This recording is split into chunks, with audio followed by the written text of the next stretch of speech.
নমস্কার বন্ধুরা আজ আমরা একটা ভিজিটিং কার্ডের ডিজাইন তৈরি করব। এই যে ডিজাইনটা তোমরা দেখতে পাচ্ছ, এই ডিজাইনটা আমি গুগল থেকে ডাউনলোড করেছি। এটা একটা পেইড ওয়েবসাইটে ছিল। আর বেশিরভাগ যে ডিজাইনগুলো করা হয় সেগুলো কিন্তু নয়তো ফটোশপ নয়তো ইলাস্ট্রেটরে করা হয়ে থাকে। আর আমরা কিন্তু ইউজ করি CorelDRAW। যারা আমরা ইন্ডিয়া বা পাকিস্তান বা বাংলাদেশে থাকে তারা কিন্তু বেশিরভাগটা কিন্তু আমরা CorelDRAW ইউজ করি। বাদবাকি কান্ট্রিতে কিন্তু বেশিরভাগটা কিন্তু ইলাস্ট্রেটর ইউজ করা হয়।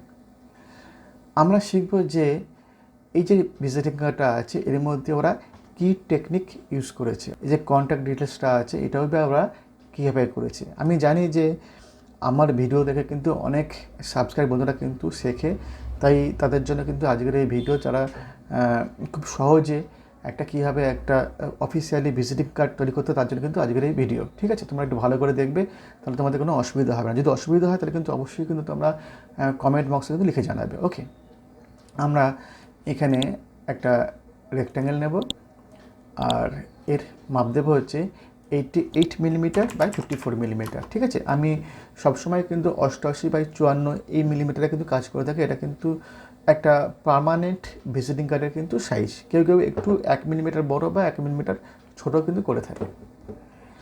এবারে আমরা যেটা করব সেটা হচ্ছে বাঁদিকের যে এই শেপগুলো আছে, এই শেপগুলো আমরা তৈরি করব। অর্থাৎ এই যে হোয়াইট, গ্রে, অরেঞ্জ, ইয়েলো এবং তারপরে আমরা এই ধরনের যে কন্ট্যাক্ট ডিটেলসের শেপগুলো আছে এগুলো কিন্তু আমরা তৈরি করব। ঠিক আছে, তো আমরা চলে যাব হচ্ছে এই রেক্ট্যাঙ্গেল টুল, আর এইভাবে আমরা একটা স্কোয়ার তৈরি করব। ঠিক আছে, এবারে আমরা এটাকে আমরা রোটেশন করব। রোটেশন করার জন্য আমি জাস্ট এরপরে একবার ক্লিক করব। ক্লিক করলে কিন্তু এখানে দেখবে যে রোটেশনের কিন্তু সাইন চলে আসবে। ঠিক আছে, আমরা এইভাবে এটাকে রোটেশন করব। আচ্ছা, এই যে ডিজাইনটা আছে এই ডিজাইনটার পর যদি আমাদের ড্রয়িং করতাম তাহলে কিন্তু একদম অ্যাজ ইট ইজ কিন্তু ডিজাইন আমরা তৈরি করতে পারতাম। অর্থাৎ আমরা যদি এটাকে শেপ টুলের সাহায্যে এইভাবে যদি আমি এখানে ড্রয়িং করতাম তাহলে কিন্তু অ্যাজ ইট ইজ আমরা ডিজাইন তৈরি করতে পারতাম, কিন্তু আমরা সেরকম করব না। আমরা করব হচ্ছে যে আমরা এই টুলের সাহায্যে নতুনভাবে ডিজাইনটা তৈরি করব। তার জন্য যদি আমাদের ডিজাইনটা 19-20 হয় তাহলে কিন্তু তাই হোক, কোনো অসুবিধা নেই, কিন্তু আমাদের এই মাঝখানে যে টেকনিকটা ইউজ করেছি এটা কিন্তু আমাদের জানা দরকার। ঠিক আছে, আমরা এটাকে আমরা ঠিক এইখানে এইভাবে আমরা নিয়ে আসব। এখন দেখো যে এখানে ঠিক এইভাবে কিন্তু একটা শেপটা তৈরি করা হয়েছে। আমরাও ঠিক এই জায়গাটাতে আমরা এইভাবে তৈরি করব। আমরা আর একটুখানি আমাদের এইভাবে রোটেশন আমরা তৈরি করে নেব আর একটু উপর দিকে তুলব। ঠিক আছে, আর একটু আমরা করতে পারি এইভাবে। যখন আমাদের মনে হবে যে হ্যাঁ এখন মোটামুটি আমাদের ঠিক আছে, আমরা এই যে শেপটা তৈরি করে নেব। তার জন্য আমরা চলে যাব হচ্ছে স্মার্ট ফিল টুল, আর আমরা এখানে ক্লিক করব এইভাবে। একবার যখন শেপটা তৈরি হয়ে যাবে বন্ধুরা, তখন কিন্তু আমরা চাইলে কিন্তু আমাদের শেপ টুলের সাহায্যে এটাকে আমরা এইভাবে বাড়াতে কমাতেও পারি। ঠিক আছে, তো আমি এটাকে বাড়ালাম কমালাম না, আমি এইভাবে রেখে দিলাম। আর আমরা এটাকে যে কোনো একটা কালার ফিল করে নেব। সাপোজ এটাকে আমরা গ্রিন কালার ফিল করছি, তো আমি এখানে কিন্তু হোয়াইট কালার ফিল করলাম না। তার কারণ হচ্ছে যেহেতু আমাদের ব্যাকগ্রাউন্ডটা হোয়াইট আছে সেই জন্য কিন্তু এটাকে হোয়াইট ফিল করলাম না, পরে এটাকে আমরা হোয়াইট কালার ফিল করে দেবো। এবার আমাদের কিন্তু এই যে বক্সটা আছে এই বক্সটা কিন্তু আমাদের আবার লাগবে। তার কারণ হচ্ছে আমাদের এখানে কিন্তু এখনও 3খানা শেপ আমাদের তৈরি করতে হবে। ঠিক আছে, আমরা এই বক্সটাকে আমরা ঠিক এই পজিশনে নিয়ে আসবো। দেখো এই পজিশনে, আর একটু কাছাকাছি নিয়ে আসছি। এবার এরমভাবে একটা নিয়ে আসবো, এটা অরেঞ্জের জন্য এবং এটা হচ্ছে গ্রে কালারের জন্য। ঠিক আছে, তার মানে ওপরটা হোয়াইট, তারপরেরটা আমাদের এখানে আছে গ্রে কালার, তারপরেরটা আমার আছে অরেঞ্জ কালার এবং শেষেরটা কিন্তু হচ্ছে ইয়েলো কালার। আর এবার আমরা কি করব যে এই বক্সটা এবং এই বক্সটা, এই দুটো বক্সকে আমি Ctrl+X করে কাট করে নিচ্ছি। পরে এটাকে আমরা কিন্তু পেস্ট করবো, অবশ্যই মনে রাখবেন। ঠিক আছে, এবার এই যে বক্সটা আছে এই বক্সের সঙ্গে আমরা এই বক্সটা দুটো একসঙ্গে সিলেক্ট করবো শিফট প্রেস করে, এবং এখানে ইন্টারসেক্টে আমরা ক্লিক করব। যখনই আমরা ইন্টারসেক্টে আমরা ক্লিক করব তাহলে কিন্তু এই শেপটা কিন্তু তৈরি হয়ে যাবে এবং ভেতরে চলে আসবে, এবং এটাকে আমরা গ্রে কালারে ফিল করে দেব। এখানে আমি এটাকে 40% গ্রে কালারটা কিন্তু ফিল করে দিলাম, আউটলাইনটাকে আমরা নান করে দেবো। এবার যেটা আমরা কপি করছিলাম সেটাকে আমরা পেস্ট করে দেবো এবং তলার যে বক্সটা আছে এটাকে আমরা CTRL X করে কাট করে নেব এবং এই বক্সটাকে আমরা সিলেক্ট করব, শিফট প্রেস করে আমরা এই বক্সটাকে আমরা সিলেক্ট করব। সেম একই প্রসেস আমরা ইন্টারসেক্টে আমরা ক্লিক করব এবং এই বক্সটাকে আমরা ডিলিট করে দেব এবং এখানে এই যে বক্সটা আছে এটাকে আমরা অরেঞ্জ কালারে ফিল করে দেব, ঠিক আছে। এবং এই অরেঞ্জ কালারটা একটু আমরা ডার্ক কালার করে নেব, তার জন্য আমরা এই কালারে ডাবল ক্লিক করব আর এখানে ম্যাজেন্টাকে 60 করা সেটাকে আমরা 70 করে নেব। লাস্ট যে বক্সটা আমাদের আছে সেটা আমরা পেস্ট করে নেব এবং শিফট প্রেস করে আমরা এই বক্সটা আমরা সিলেক্ট করব এবং আবার ইন্টারসেক্টে আমরা ক্লিক করব, নিচের বক্সটাকে আমরা ইয়েলো কালারে ফিল করে দেব।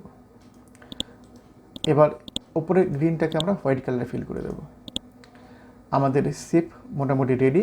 আমরা বাইরের মেন যে বক্সটা আছে অর্থাৎ ভিজিটিং কার্ডের মাপের সেটাকে আমরা ব্ল্যাক ফিল করে দেব, আউটলাইনটাকে অফ করে দেব।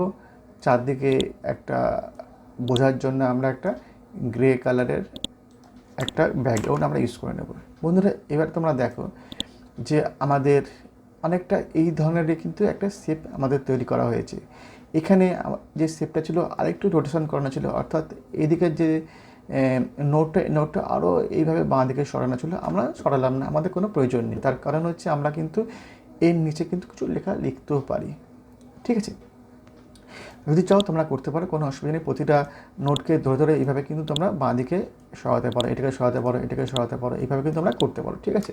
এক্ষেত্রে কিন্তু আমি করলাম না, ঠিক আছে। পুরো ডিজাইনটাকে আমরা কী করবো, একবার CTRL-G করে গ্রুপ করে নেব এবং বাঁ দিকের কন্ট্যাক্ট ডিটেলসটা কিন্তু আমরা এখানে অ্যাড করে নেব। তার জন্য আমরা চলে যাব হচ্ছে রেক্টেঙ্গেল টুল আর এইভাবে আমরা একটা রেক্টেঙ্গেল আমরা ড্র করে নেব এবং এটাকে আমরা গ্রে কালারে ফিল করব, আউটলাইনকে আমরা অফ করে দেব। একটু আমরা শুরু করে নিচ্ছি, ঠিক আছে। এবার যদি তোমরা চাও যে তোমার যদি মনে হয় যে বাঁদিকের এই পোর্শনটা তোমাদের অনেক ছোট হয়ে যাচ্ছে, তোমরা বাঁদিকের এই পুরো যে ডিজাইনটা আছে এই ডিজাইনটা তোমরা ধরে বাঁদিকে একসঙ্গে যদি প্রেস করো তাহলে কিন্তু এভাবে ছোট হয়ে যাবে, ঠিক আছে। আমি এটাকে এইভাবে রাখলাম আর